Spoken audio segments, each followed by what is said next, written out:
Bone is primarily made up of a type 1 collagen in a salt called hydroxyapatite, which is calcium phosphate.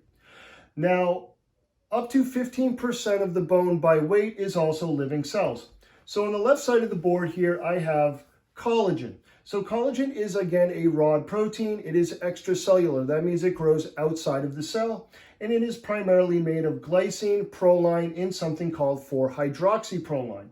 Now, 4-hydroxyproline has to be made internally. If we take 4-hydroxyproline in our diet, it will not be absorbed. So we use an enzyme that requires vitamin C to turn proline into 4-hydroxyproline.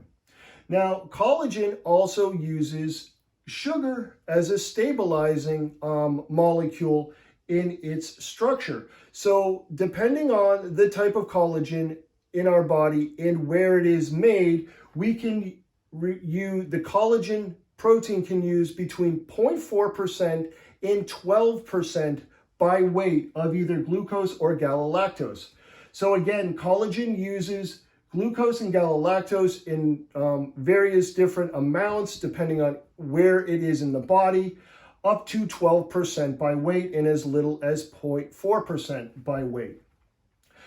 Okay, so again, collagen is a rod protein. So I have these two black lines which would represent collagen. So it's a extracellular rod protein, and it also forms these crosslinks between each other.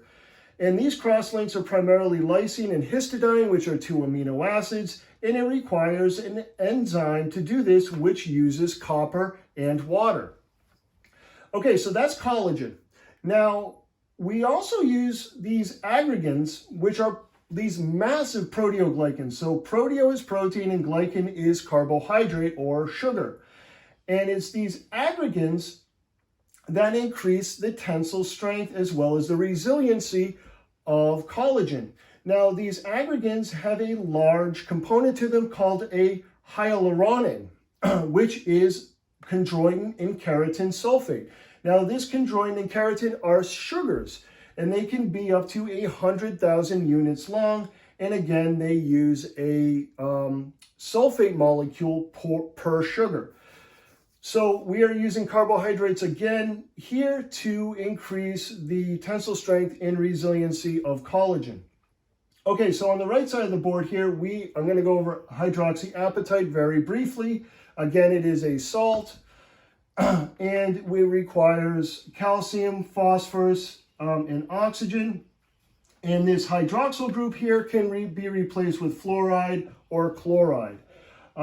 So obviously we need calcium and vitamin D to help us absorb calcium as well as phosphorus. Okay, so that's a very brief overview of bone. These aggregates exist in the body in part.